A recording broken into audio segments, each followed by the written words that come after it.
Aujourd'hui, je vais vous parler de mettre en voix un texte quand on n'est pas pressé. Vraiment pas pressé. Si vous n'avez pas vu ma vidéo mettre en voix un texte quand on est pressé, il vaudrait mieux que vous le fassiez maintenant. Vous trouverez le lien dans la description, comme toutes les autres adresses que je vais mentionner dans la vidéo. Allez-y, je vous attends. Les autres, je vous présente mon assistant pour aujourd'hui. Voici Oscar. C'est un grouch. Il vit dans une poubelle et il passe son temps à ronchonner. Donc lui et moi, aujourd'hui, nous allons vous présenter 4 moyens de préparer un oral. Le premier, c'est comment obtenir un modèle enregistré sans faire appel à un ami. Le deuxième, c'est mettre en page votre texte pour prendre des notes. Le troisième, c'est s'attaquer aux difficultés du texte. Et le quatrième, c'est comprendre pourquoi c'est difficile. Pourquoi c'est difficile de s'exprimer en anglais à partir d'un écrit. Tout d'abord, pour obtenir un modèle enregistré, il y a 2 cas de figure. Soit le texte est célèbre, soit il n'est pas célèbre. S'il est célèbre, vous pourriez en trouver une version en ligne. Pas forcément sur YouTube, mais c'est ma principale source d'enregistrement. To be or not to be? That is the question. Alors là, j'entends déjà le grouch. Oui, mais si on imite quelqu'un, en quoi ça développe l'expression personnelle? Bon, ma réponse serait qu'il faut d'abord imiter des modèles jusqu'à avoir une prononciation un minimum correcte. Et après, on s'occupera de la créativité. De manière générale, il faut se dire que l'originalité, c'est surcoté. Revenons à nos modèles enregistrés. Si votre texte n'est pas célèbre, j'ai d'autres solutions pour vous. Vous pouvez aller sur rhinospike.com. Allons-y maintenant. Quand vous vous inscrivez sur cette plateforme, vous pouvez demander à ce qu'un anglophone enregistre votre texte. En échange, vous enregistrerez un texte en français pour quelqu'un d'autre. Mais si vous n'aimez pas les gens, Everyone on Sesame Street is always talking about love. Yuck. TTS Reader fera l'affaire. Allons voir. Qu'est-ce que c'est? C'est un robot qui met en voix des textes. Par exemple, là, si je prends ce texte-là, on colle. I'm an English teacher with just over 12 years of experience of working in many different types of school. Donc c'est quand même une bonne base de travail, même si c'est pas très naturel. On peut même ralentir. Currently, I'm assistant principal for teaching and learning at Great Yarmouth Charter Academy. C'est vraiment un outil intéressant à avoir. Après le modèle enregistré, le deuxième moyen, c'est de mettre en page votre texte pour prendre des notes. Beaucoup de notes. Je vois rarement des élèves prendre des notes pour la mise en voix d'un texte. Et je pense que c'est parce qu'ils s'imaginent que l'oralisation, c'est-à-dire le passage de l'écrit à l'oral, se fait par magie, dans l'inspiration du moment. Et si on est naturellement doué, c'est vrai, mais la plupart d'entre nous ne sommes pas naturellement doués.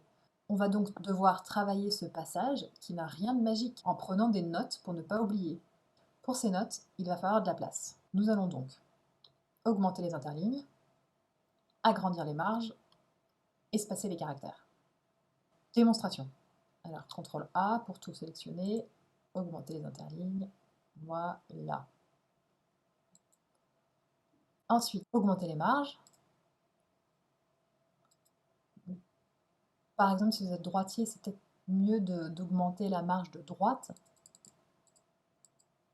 Donc par conséquent, vous n'aurez pas forcément besoin que votre marge de gauche soit aussi grande. Là, vous avez de la place. Et alors en plus, si on veut faire un travail encore plus approfondi sur la prononciation de certaines lettres, on va augmenter l'espacement entre les caractères. Voilà, étendu de, allez, on va augmenter un peu plus, de 5. Voilà.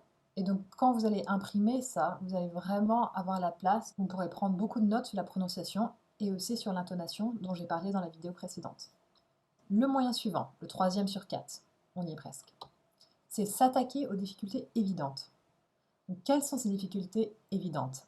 Premièrement, les nombres et les dates. Tout ce qui s'écrit en fait en chiffres pose problème. Donc il vaut mieux le mettre en lettres et s'entraîner plusieurs fois à le répéter pour que ça devienne fluide.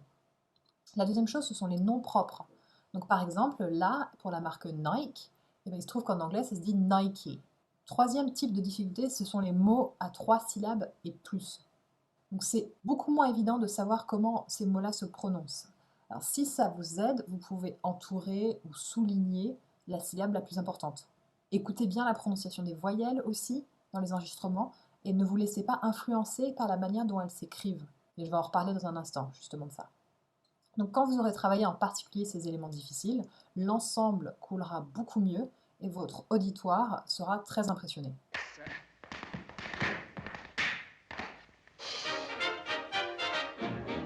Dernière étape de cette vidéo, comprendre pourquoi c'est difficile de mettre en voix un texte en anglais. La raison principale, c'est que l'anglais est une langue dont le rapport orthographe-prononciation est parfois très irrégulier.